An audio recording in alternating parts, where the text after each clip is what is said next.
Welcome to Off Topic Thursday. Remember those projects we did back a few months ago if you were part of my group in Destination Me?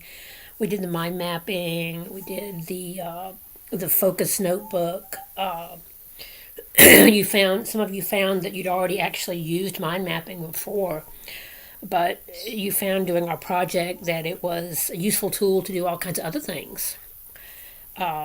Plus, all of you got really creative, created some wonderful, unique designs. And the focus notebook.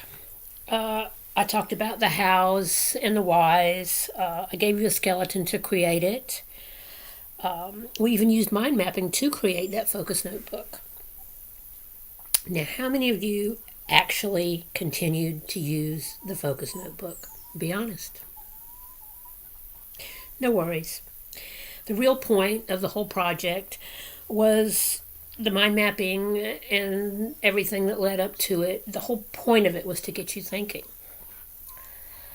You may not be using the notebook right now, but I'll bet it got you thinking about things. It probably got you thinking about all the things you focus on and whether or not you were focusing on too many things at once, how organized you were. It really just got you thinking about things. Excuse me. I've about lost my voice today.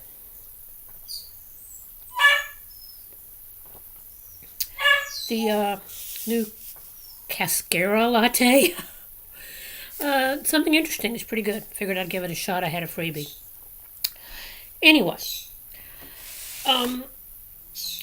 it got you thinking. It gave you a lesson about focus. On any given day, you can only put your focus in so many different areas. If you put it in too many different areas, you're going to get overwhelmed and you're not going to get anything done. You're not going to be able to focus on any one thing. It's just going to be a big old mess. The focus notebook actually forced you, when we started using the mind mapping to create it, it forced you to pick apart all the areas of your life that you were trying to focus on. It kind of forced your hand to choose which were the most important to you. And that was the point of creating the focus notebook, actually. Even if you only created it, even if you never used it, you still got something out of the experience. When you first wrote it, you set out your intentions, and if you followed along and you took that page and you paper clipped it or taped it shut, I'm wondering now, if you go back and look at it, did you do the things that were really important? Or now do those things really not seem so important?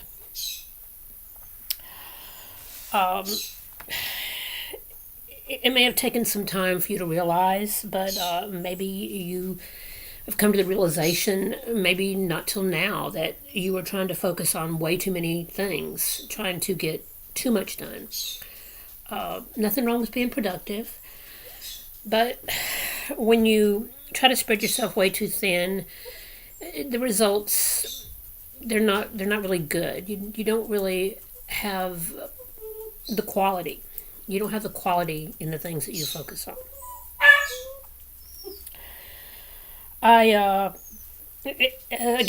It kind of made you think, if you were organized, if you were just scattered all out, if you had actually sat and laid out everything you wanted to focus on, or if you were just kind of randomly hit and miss going through life, trying to say, oh, I want to get this done, do I have time to do this too? Just kind of randomly going back and forth, trying to get everything done, making yourself a little crazy in the process.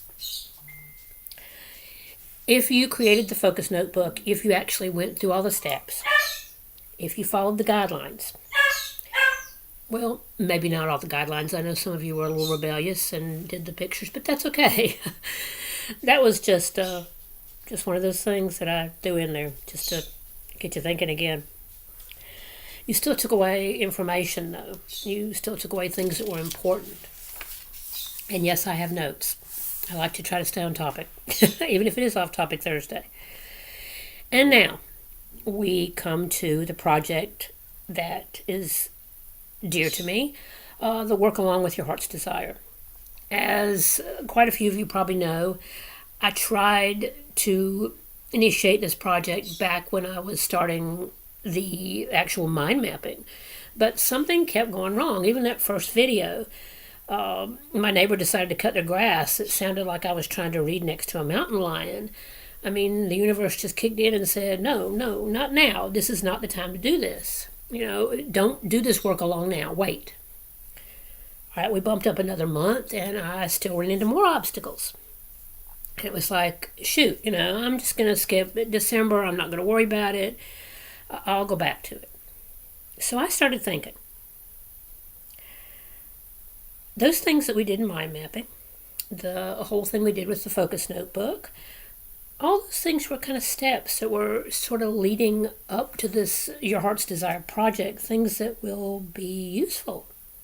Oh, light bulb moment. Sometimes even I'm a little dense. Takes me a little time too. Anyway, are you seeing a theme? Do you now see why the projects needed to go in the order they were in? Maybe you might want to go back now and see what you wanted to accomplish then. Did you do it? Did you not do it? Is the stuff there, like I said before, is it still important to you? Or maybe it really wasn't that important. Maybe you just thought it was at the time.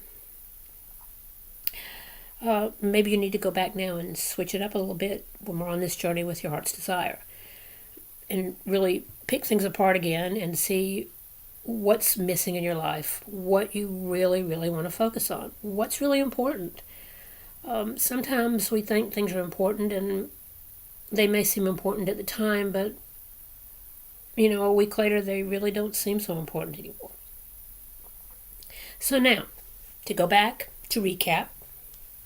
First off, we did mind mapping. We mapped it out.